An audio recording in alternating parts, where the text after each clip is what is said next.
Greetings in the precious name of Jesus. Welcome to the Dewdrops of God's Word. Let us begin our day with God's blessings for us today. From the Gospel according to St. John, chapter 11, verse 35. Jesus began to weep. Jesus is not a God who is not involved in the lives of his people. He is a God who sees the miseries of his people and feels for them. He said to Moses, I have observed the misery of my people who are in Egypt. I have heard their cry on account of their taskmasters. Indeed, I know their sufferings, and I have come down to deliver them from the Egyptians and bring to them up out of that land to a good and broad land, a land flowing with milk and honey. Book of Exodus, chapter 3, verses 7 and 8. Our God is a God who is always with us and actively involves in our lives. The very purpose of Christ coming down to the earth is to deliver us from the misery in which we are caused by our sinfulness. He died on the cross so that we would not have to die.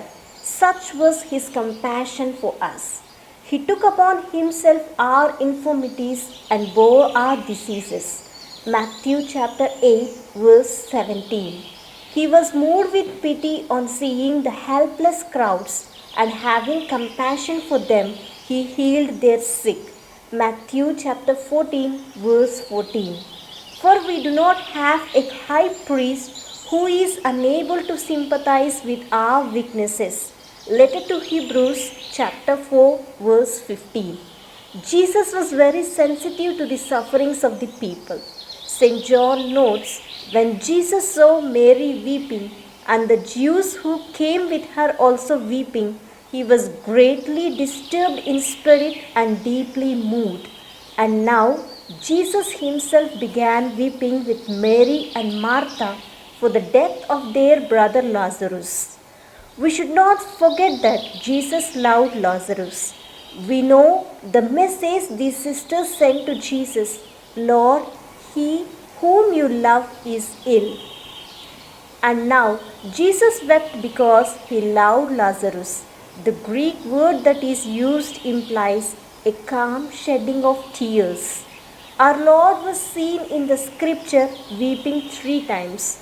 Once over a nation when he wept over Jerusalem. Then in the Garden of Gethsemane when he wept over the sins of the world.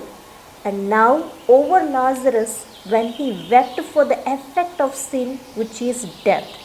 Here Jesus is teaching us that love is not to be confined just to words. When you love a person, you should actively involve in the life of the person you love. Often we say that we love, but when it comes to do something for that person, we disappear from the scene. We can easily recognize such false friends. Jesus shows us what it means to love a person.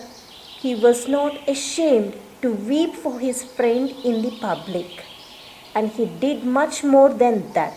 He did what nobody would have done or nobody would have dreamed. He brought Lazarus back to life. God's love is an active love. It does not stop at words.